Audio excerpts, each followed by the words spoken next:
अपनी इच्छाओं को भावनाओं के साथ व्यक्त करो। ट्रस्ट और express to the universe. Attract your dreams. Expression के नियम, मनोविज्ञान का रोचक पहलू। हाय गाइस, कैसे हैं आप सब लोग? आई होप आप सब अच्छे होंगे। क्या आप जानते हैं कि जब आप दूसरों से बात करते हैं तो आपके शब्द ही नहीं बल्कि आपके शरीर के हाव भाव भी महत्वपूर्ण भूमिका निभाते हैं। चेहरे पर एक मुस्कान, बेचैनी में पैर हिलाना, खुशी में नाच उठना या गुस्सा दिखाना, ये सब आपकी बॉडी लैंग्वेज का हिस्सा है। मनोविज्ञान में इसे लॉ ऑफ एक्सप्रेशन कहा जाता है। लॉ ऑफ एक्सप्रेशन के फायदे। 1. अपने भावों को समझना। कई बार हम खुद ही अपने भावों को दबा लेते हैं। एक्सप्रेशन के नियम को समझने से हमें ये पहचानने में मदद मिलती है कि हम असल में कैसा महसूस कर रहे हैं। उदाहरण के लिए, अगर आप हमेशा गुस्से में बात करते हैं लेकिन खुद को शांत स्वभाव का मानते हैं, तो हो सकता है कि आपकी बॉडी लैंग्वेज आपके गुस्से को उजागर कर रही हो। 2. दूसरों को बेहतर तरीके से समझना।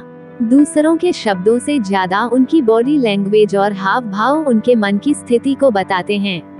उदाहरण के लिए, अगर कोई मित्र आपसे मिलने आता है और कहता है कि वह ठीक है, लेकिन उसका सिर झुका होना और नजरें चुराना बताते हैं कि वह परेशान है। 3. प्रभावी संवाद। एक्सप्रेशन का नियम हमें सिखाता है कि प्रभावी संवाद के लिए शब्दों के साथ साथ बॉडी लैंग्वेज और आवाज के लहजे पर भी ध्यान देना जरूरी है। प्रेजेंटेशन के दौरान आत्मविश्वास के साथ खड़े होना, आंखों से संपर्क बनाना और स्पष्ट आवाज में बोलना आपकी बात को ज्यादा प्रभावी बनाता है।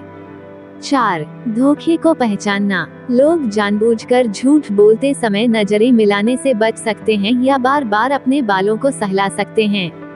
ऐसे संकेतों पर ध्यान देकर हम उनके झूठ को पकड़ सकते हैं। 5. अपने आत्मविश्वास को बढ़ाना। एक्सप्रेशन का नियम दो तरफा काम करता है। दूसरों को प्रभावित करने के साथ साथ दूसरों का व्यवहार भी हमें प्रभावित करता है। उदाहरण के लिए, सीधे बैठकर और आंखों से संपर्क बनाकर बात करने से न केवल सामने वाले को आपका आत्मविश्वास नजर आता है, बल्कि आपको भी खुद में आत्मविश्वास महसूस होता है। बॉडी लैंग्वेज के टिप्स। 1. सकारात्मक बॉडी लैंग्वेज। हमेशा सीधे खड़े हों, आंखों से संपर्क बनाएं और हाथों को क्रॉस करने से बचें। ये सकारात्मक और खुले दिमाग वाले व्यक्ति का संकेत देते हैं। 2. अपने स्वर पर ध्यान दें। गुस्से या निराशा के भाव को आवाज में ना लाएं। धीमी और स्पष्ट स्वर में बात करें। 3. सक्रिय रूप से सुनें। दूसरों को बोलते समय बीच में ना काटें। उनकी बॉडी लैंग्वेज और आवाज के लहजे पर ध्यान दें।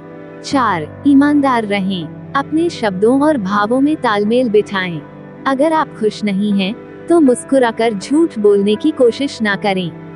5. अभ्यास करें। एक्सप्रेशन का नियम रातों रात नहीं सीखा जा सकता। जितना ज्यादा आप अभ्यास करेंगे, उतना ही बेहतर तरीके से आप इसे समझ पाएंगे। अपवाद और सीमाएं। 1. संस्कृति का प्रभाव। हर संस्कृति में भावों को व्यक्त करने का अलग तरीका होता है। किसी की बॉडी लैंग्वेज को समझने से पहले उसकी सांस्कृतिक पृष्ठभूमि को ध्यान में रखना जरूरी है। 2. अभिनय का पेशा। अभिनेता पेशेवर होते हैं जो भावों को दिखाने में माहिर होते हैं। इसलिए किसी अभिनेता की बॉडी लैंग्वेज को हमेशा असल जिंदगी से जोड़कर ना देखें।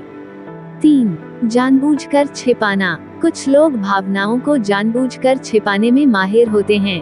उदाहरण के लिए, कोई जासूस मिशन पर हो सकता है और उसे अपनी असली भाव छिपाने पड़ सकते हैं। 4. मानसिक बीमारी। कुछ मानसिक बीमारियों में भावों को व्यक्त करने का तरीका और असामान्य हो सकता है। इसलिए किसी व्यक्ति की बॉडी लैंग्वेज को उसके व्यवहार के पूरे संदर्भ में देखना जरूरी है। मजेदार फैक्ट्स। शोध बताता है कि लोग शारीरिक या मानसिक दर्द सहते समय न चाहते हुए भी अपनी नाक छूने लगते हैं। लाल रंग देखने से गुस्से का भाव बढ़ जाता है। हम दूसरों के पसीने की गंध से उनके डर या खुशी का पता लगा सकते हैं। कुत्ते हमारी बॉडी लैंग्वेज, आवाज के लहजे और चेहरे के भावों को भी समझ सकते हैं। निष्कर्ष। दोस्तों, एक्सप्रेशन का नियम एक शक्तिशाली उपकरण है जो हमें खुद को और दूसरों को बेहतर समझने में मदद करता है। इसे अपने जीवन में अपनाकर आप अपने संवाद कौशल को प्रभावी बना सकते हैं और रिश्तों को मजबूत कर सकते हैं। वीडियो कैसा लगा कमेंट कीजिएगा। वीडियो पसंद आएगा तो लाइक कर देना, चैनल को सब्सक्राइब कर लेना, बेल आइकॉन जरूर प्रेस कर देना ताकि आने वाला हर वीडियो का नोटिफिकेशन आपको मिलती है, क्योंकि अब हम आपके लिए ऐसे ही वीडियो बनाता रहूंगा। मिलते हैं नेक्स्ट वीडियो में, तब तक के लिए thank you so much. Thank for watching.